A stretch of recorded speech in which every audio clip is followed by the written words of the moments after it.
Okay. Welcome back to Total Woman Development Tea Talks, where we don't sip tea to gossip, we talk about the real and truth. My name is Kristen. I'm Anna. I'm CG. I'm Kina.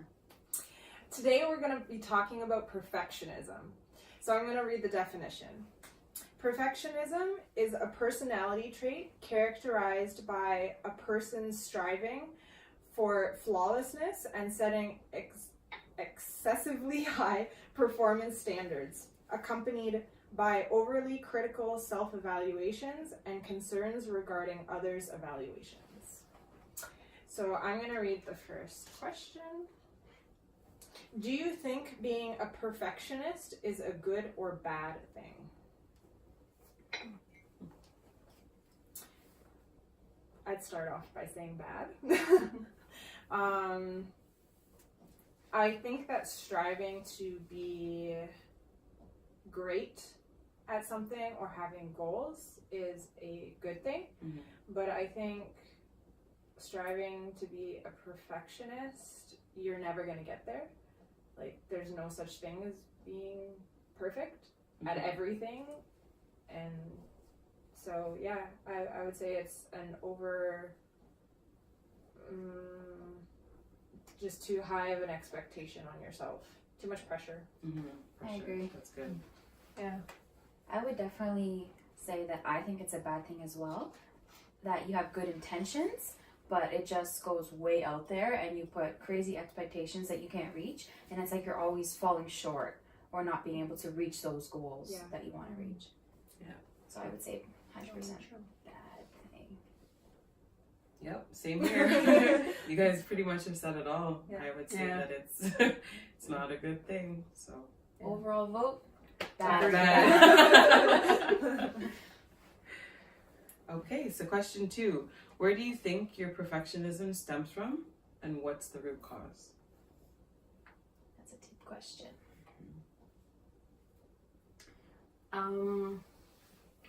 I think perfectionism stems from fear. Just, being scared of not living up to maybe someone else's expectations, or being afraid of even reflecting someone, maybe perhaps like in our lives, like, I don't want to be like so and so, so I have to get this right, I have to do that right, so I personally believe it comes from fear. That's for yourself too? I would say my personal perfectionism definitely stems from trying to have control. Like, this topic definitely relates to me because I grew up in a really chaotic environment, on and off for sure, but having like a chaotic household or just things that are going on, I feel like that perfectionist like in me tries to control situations or people or the house or anything that's going on. So it's like, if everything else is messy, I can have some kind of control in my life or some kind of peace or calmness. So it kind of comes out in my actions from what I feel on the inside. That's good. Yeah. Wow. I think mine stems from society standards of beauty or success. I think that's a big one. I grew up in Newmarket, Ontario, so it was a small town, and my family and I, at one point when I was in elementary school, my sisters and I and another family were the only black kids. So I always saw a different kind of beauty or look around me that didn't reflect my own. So because of that, I felt for a long time that the standard of how I'm supposed to look like I'm so far off from the standard of what I'm supposed to look like or what the beauty or perfect look is. And then also success, because my dad is a doctor, and so he really wanted his daughters to become doctors or lawyers or engineers, and that's very influenced by our culture. Like, that my parents' generation, they don't know about other careers, it seems like, or you have to go to university, which I've mentioned before. So that's where mine has come from, and just feeling not good enough. So I think the thing that stems my perfectionism would be from my mom, because she's the only person that I've seen growing up that kind of showed perfectionism in my life. And yeah, I don't know what else to say with it. I think for me, I don't know, I've always been around really laid back, chill people. So I don't know if I can say like personally like I'm a perfectionist, but I can say generally speaking, I think that perfectionism stems from fear, just being scared of not meeting, you know, your own expectations, or having other people not meet the expectations you have for them. So at the end of the day, I think it's just related to fear. That's where it stems from. Okay. What has been your experience relating to perfectionism?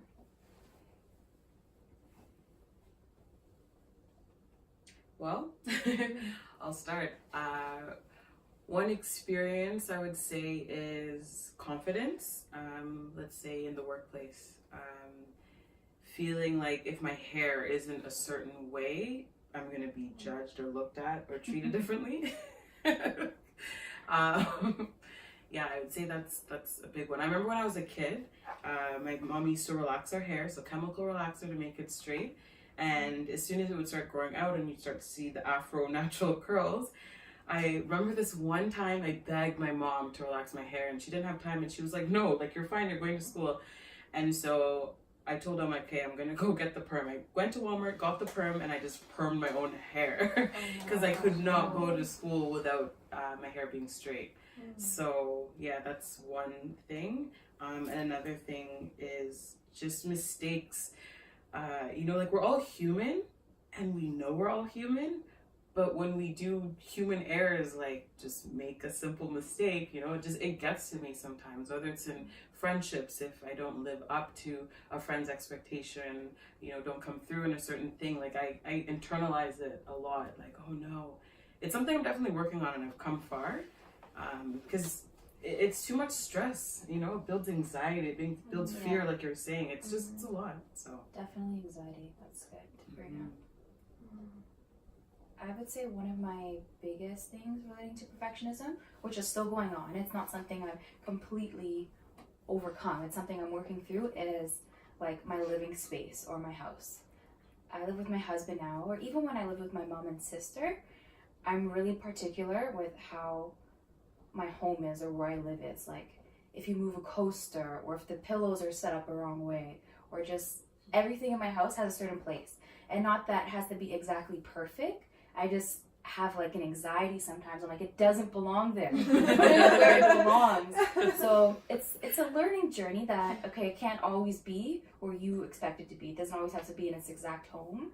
So yeah, having that anxiety or not like fixating on it. Because my mind like naturally goes to like, okay, I have to control this, or I have to make sure it's okay.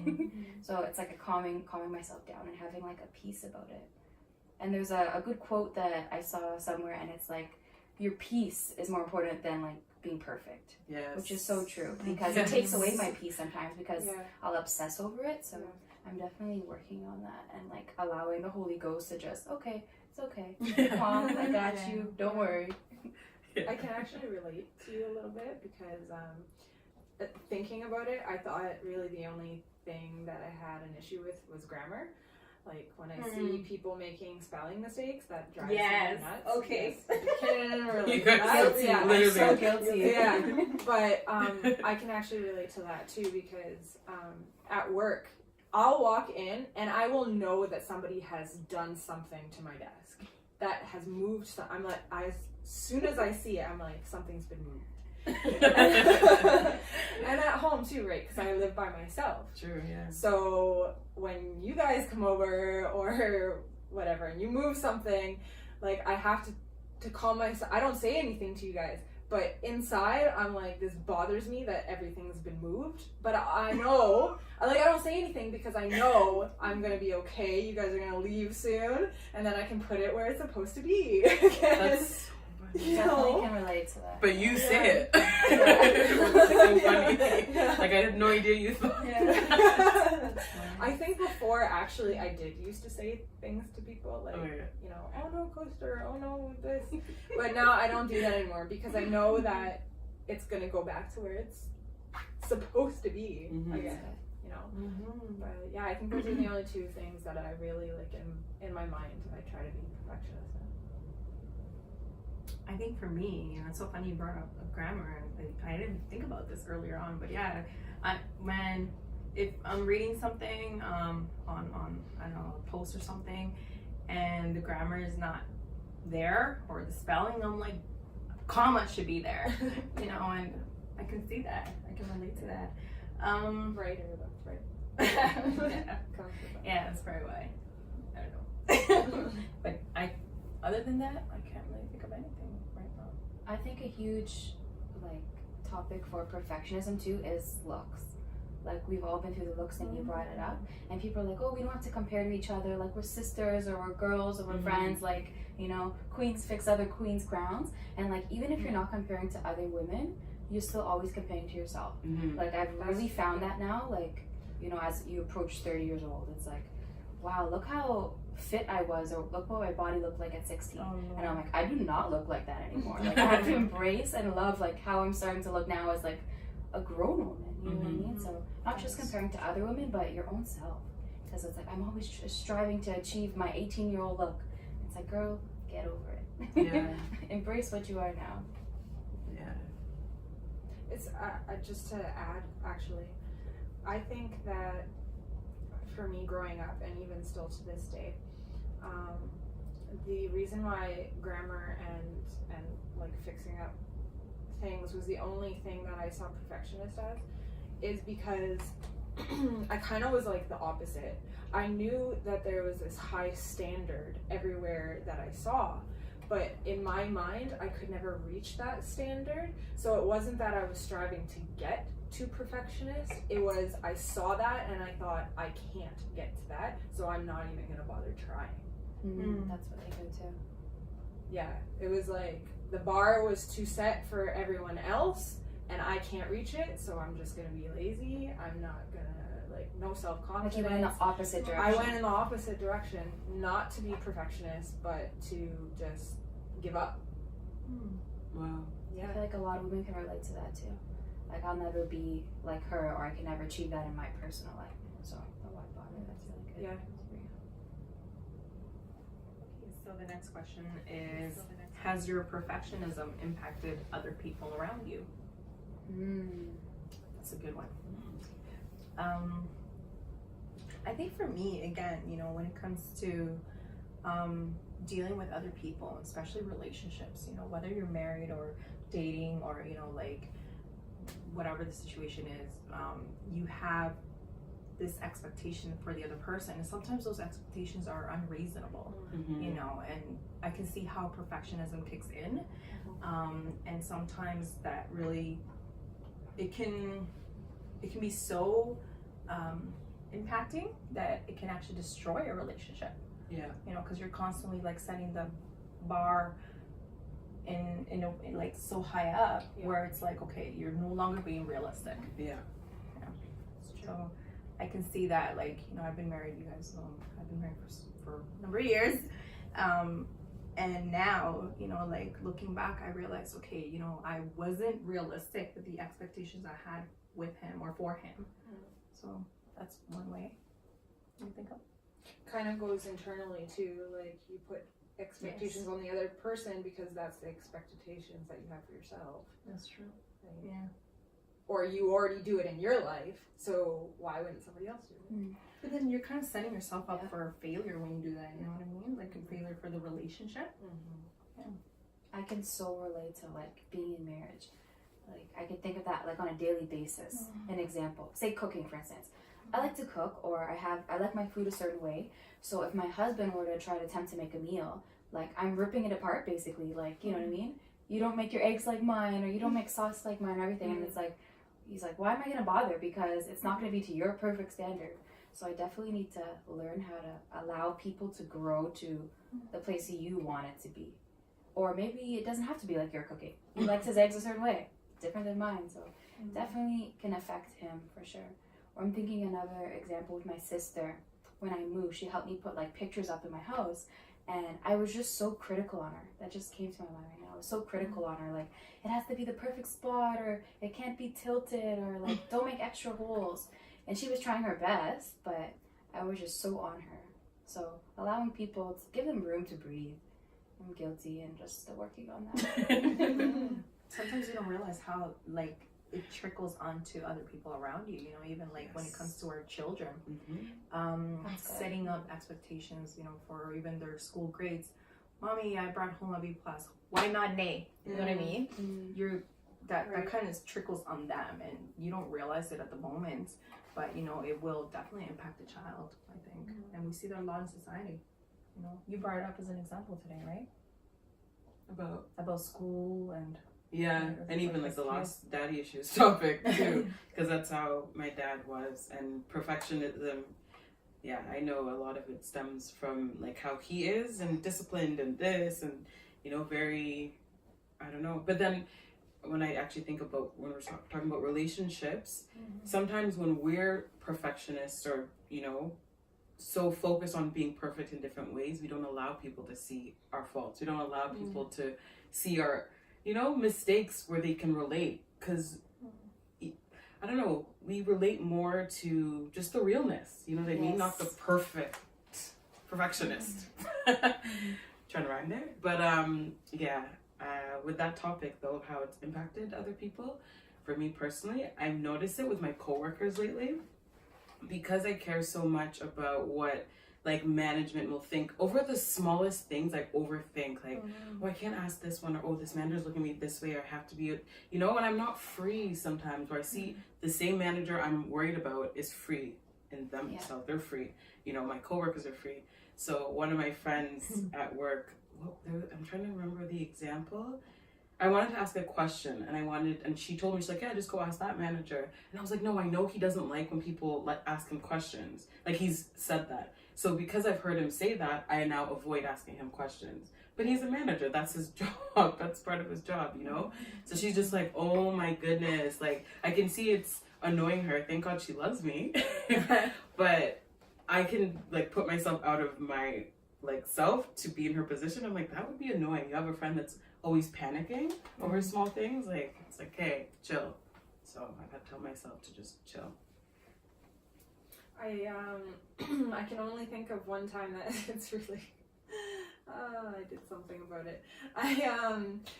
So on Instagram, you know, sometimes you get DMs from like people who are trying to sell their products or hey, I checked out your profile and I think you'd be interested in this, like click the link or whatever, right? So I had this person send me a DM with like information, but it was full of grammatical error, and I messaged him back. I was like, hey, like I could just imagine. I was like, hey, like no offense, but you know, I'm not interested in what you're selling, but I would like to help you. Do you mind if I fix it? Edit your for future people. Yeah, buying your product. and he was like, yeah, no problem. That's really nice of you. Thank you. Oh, okay. And so I edited it. That's amazing. I love that. But other than that, I don't usually put that on people. Like, if like at work, because all I do is emails, right? And I have clients who are sending me emails full of grammar, like grammatical errors, and I don't say anything. I don't do anything because that's just not the time and place, you know? So, yeah. I don't think I try to put my perfectionism on other people. But actually, like, talking about this, I realized that perfectionism is kind of ironic, because if it's your perfectionism, but it might not be somebody else's. Yeah, for sure. It's individual. You know what I mean? Like, me going like this, does that bug you? I'll think about it. Yeah. No, But, I can fix mine to be like this. So it all matches. Yeah, but being like this, that doesn't mean that it's perfect. that might be your perfect, but like maybe this is my perfect. Yeah. You know what I mean? Like, the illustration. Great. yeah, I love that. Perfectionism is not a hard truth. It's maybe your truth for what you're going through, but like, so I don't think we should like put our perfectionism on other people.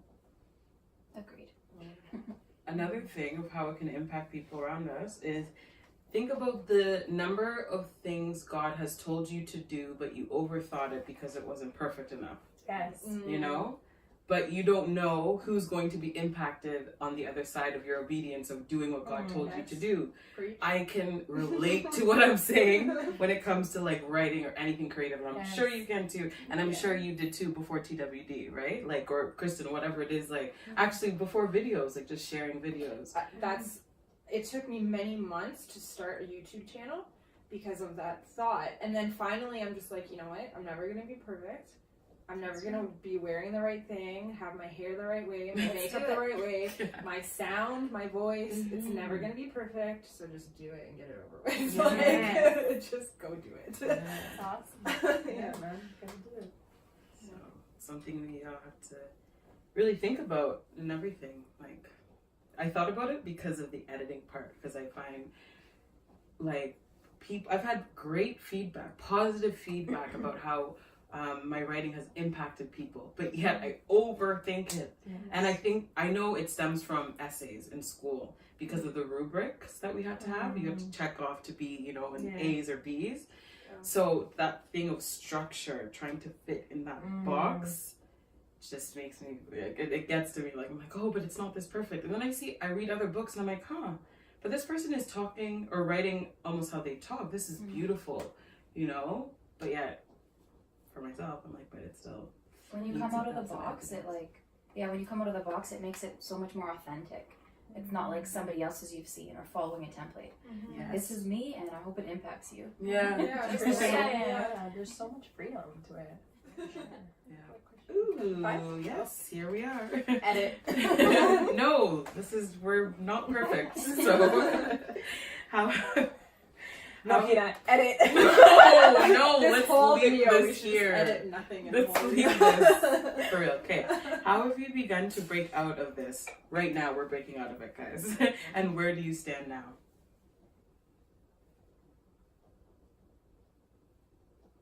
For me, it's just coming to the realization that God loves me for who I am.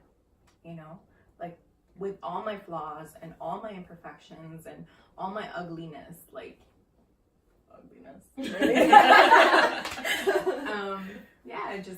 Just having that freedom and realizing that I also need to extend that towards others. You know. Yeah, Jesus says, "Come as you are." So, just come as you are. Exactly. Mess it all. Exactly. And continue to come as you are. I think sometimes we think in the beginning, come as you are, but then once you've been walking with Jesus for 2 years, you now you have to be perfect. Yeah, that's so That's true. definitely a struggle I love have. that. I love that. Yeah. Like it's come as you are every day, because it's him who does the work, you know, and he's the perfect one. So why are we, you know, like if we were perfect, then what's the point of Jesus? You know? That's right. But I know that part of how I began to break out of it is when I failed out of my first year of university. That was like the biggest, like, okay, I'm not perfect. I don't have all the great A's and Take down the facade. yeah, you know, it's like, here I am. And then as just life, you know, the 20s, this journey of the 20s. I act like I'm so old, but like, just so many different things that happened to me that I never thought, you know, I had this idea of who I will be, and you know, it just, so that kind of was a good reality check to be like, okay, I'm not perfect. I need Jesus. You know, I was running away from God, but it's like, no, I need God because I'm not perfect. And he has a plan for me. And he, like you said, like he created me the way I am because he thinks I'm beautiful. And he has a purpose for me being like this, being Black, being African, you know, growing up where I did, having these different experiences, having my hair the way it is, you know, being creative, maybe being out of the box, like, There's a reason. So. And I love that because then if God wanted us to be perfect, he would have made everyone the exact same Boring. look, the exact same personality, the exact same creativeness inside of it. Like, everyone would be robots. Yeah. But we're not. Every single person is different. Yeah. So why are you trying to be like other people? Yeah. And it erases the judgment you have towards other people when you have less of a judgment on yourself. Yeah. You know? Yeah. So. That's true.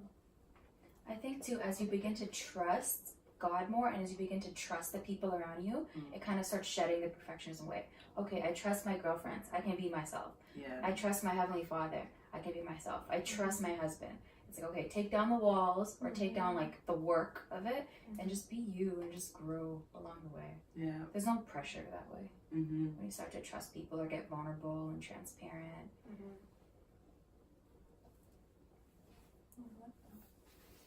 Okay, so what would you share with other women? Okay. I would share. Okay, I learned this in this program I was taking a couple of years ago. The difference between a fixed mindset and a growth mindset.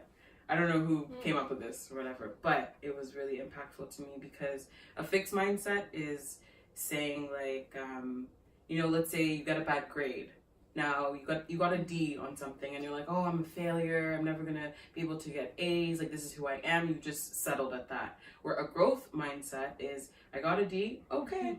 I tried my best. Now I know what I can work on. Let's do this. Like, maybe I'll pair up with the person who got an A and learn from them, get tutoring. Like, you find different ways to grow instead of just accepting, and I find that's something that has helped me a lot to be like, okay, I'm turning 29 this year. I'm not where I thought I would be, but I'm growing, and I'm not where I was at 21. Like, this is great. Yeah, So that's advice that I'd like to share with other women and ourselves. I would just say you're not a failure, and just come as you are. Yeah, that's Sweet and good. simple. I agree. That's pretty much what I was going to say. Just come as you are and be free. Be you. This topic really hits home for me because it's something I'm still working through, but I would want to share with us group of ladies and whoever else is watching that your peace is so much better than trying to be perfect, because you can live in anxiety 24/7 and it's not going to be worth the coaster or how an egg's cooked or your relationship with somebody. So good. put down the perfectionism. It may not happen all at once. It may happen in different areas of your life, Yes. but one step at a time, and just keep going and allow yourself to make the mistakes and allow the people around you. And like Kristen said, your perfect may not be someone else's perfect, and that's what's good about different cultures and communities and personalities, hair textures.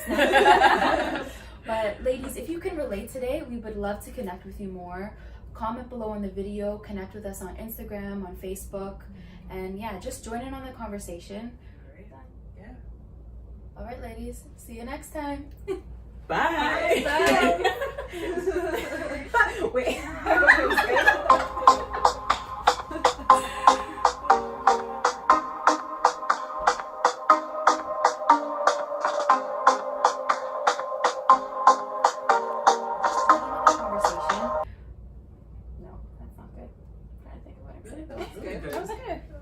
Okay, let me go again. So ladies, if you enjoyed